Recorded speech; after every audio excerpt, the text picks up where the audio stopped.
దేవునికి స్తోత్రం కలుగునుగాక. మీ అందరికీ నా హృదయపూర్వకమైన వందనాలమ్మ, స్తోత్రాలు.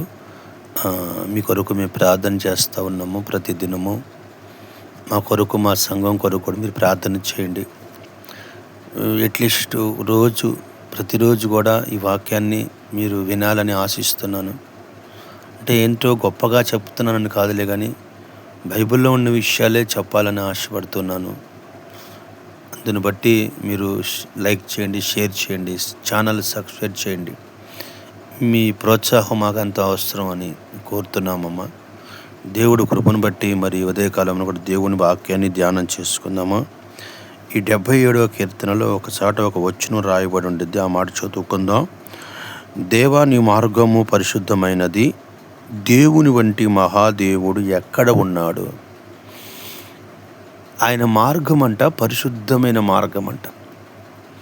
నా ప్రియమైన దేవుని బిడ్డలారా, మనం ఆరాధిస్తున్న దేవుడు ఘనమైన దేవుడు, గొప్ప దేవుడు. ఈ రోజున మనం మార్గాలు, మన నడకలు, మన యొక్క పరిస్థితులు అవన్నీ కూడా ఎట్లాంటి మార్గాలు మనం నడుస్తున్నామో ఒకసారి మనం గ్రహించుకోవాలి. అందుకనే బైబిల్ రాసి ఉంది, దుష్టుల ఆలోచన చొప్పు నడవక, పాపుల మార్గము నిలవక, అపహాస్యకులు కూర్చున్న చోట కూర్చొనక అని ఉంది.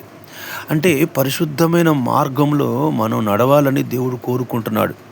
ఈ పరిశుద్ధమైన మార్గంలో గనక మనం నడవగలిగితే మొదటగా దేవుడు మనకి చేసే కార్యం ఏమిటంటే, ఆయన మనల్ని, మన పాదాలని ఎక్కడ కూడా త్రొట్టెలనీయడు.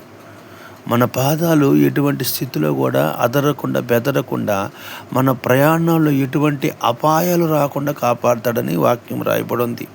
అంటే పరిశుద్ధమైనది అంటే దేవుడు మనకి రాబోతున్న ప్రమాదాలు తప్పిస్తాడంట, దేవుని మార్గంలో మనం నడవగలిగితే. నా ప్రియమైన దేవుని బిడ్డలారా, ఈరోజు నువ్వు దేవుని మార్గంలో నడవగలిగితే నీ జీవితంలో నీకు ఎటువంటి ఆపద, ప్రమాదం రాకుండా దేవుడు తప్పిస్తాడు. నిన్ను మాత్రమే కాదు, నీ కుటుంబాన్ని, నీ బిడ్డలను కూడా ఆయన తప్పిస్తాడు.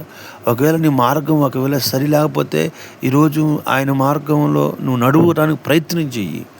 నీకు ఆయన క్షేమాన్ని ఇస్తాడు, ఎటువంటి హానిని కలగకుండా చేస్తాడు. రెండవది ఏమని రాయబడి ఉందంటే, దేవుని వంటి మహాదేవుడు ఎక్కడ ఉన్నాడు అంటే, దేవుడు వంటి మహాదేవుడు ఎక్కడ ఉన్నాడు అంటే ఆయన గొప్ప దేవుడు, గొప్ప కార్యాలు చేస్తాడని. నా ప్రియమైన దేవుని బిడ్డలారా, ఈ రోజున నువ్వు శ్రమల్లో ఉన్నావో, బాధల్లో ఉన్నావో, కష్టాల్లో ఉన్నావో నాకు తెలియదు, కానీ దేవుడు ఆ కష్టాల నుంచి కూడా నిన్ను విడుదల చేస్తాడు. కొన్నిసార్లు నీకు ఎందుకు శ్రమలు వస్తాయి అంటే, నువ్వు దేవుడి మాట వినట్లేదేమో, అందుకే నీకు శ్రమలు వస్తున్నాయి. అందుకని దేవుడి మాట వినటానికి ప్రయత్నించి, ఆయన నీవు ఎటువంటి ఇబ్బందులు ఉన్నా ఒక్క సెకండ్లో వాటి నుంచి కూడా నిన్ను విడుదల చేస్తాడు. ఆయన పేరు నజరేయుడైన యేసు. నీ జీవితంలో ఇక నుంచైనా సరే ఆయనకి నీ మార్గాలు అప్పచెప్పు. పరిశుద్ధమైన మార్గంలో, దేవుని మార్గంలో నడిస్తే నీకు ఎటువంటి ప్రమాదాలు జరగకుండా కాపాడుతాడు. ఆయన మార్గంలో నడిస్తే ఎటువంటి కష్టమైన పరిస్థితుల్లో కూడా నిన్ను విడిపించి నీకు శాంతి, సమాధానాలు కలగచేస్తాడు. పరిశుద్ధులైన తండ్రి, ఈ ఉదయకాలమున నీ మార్గంలో నీ బిడ్డలు నడిచే కృపను దయచేయండి. ఈ వాక్యం వింటున్న కుటుంబాలని, ఇప్పుడు ప్రజెంట్ వాక్యంలో ప్రార్థనలు ఏకీభవిస్తున్న వారిని మీరు దీవించి ఆశీర్వదించమని యేసు నామమున అడుగుతున్నాము తండ్రి. ఆమేన్.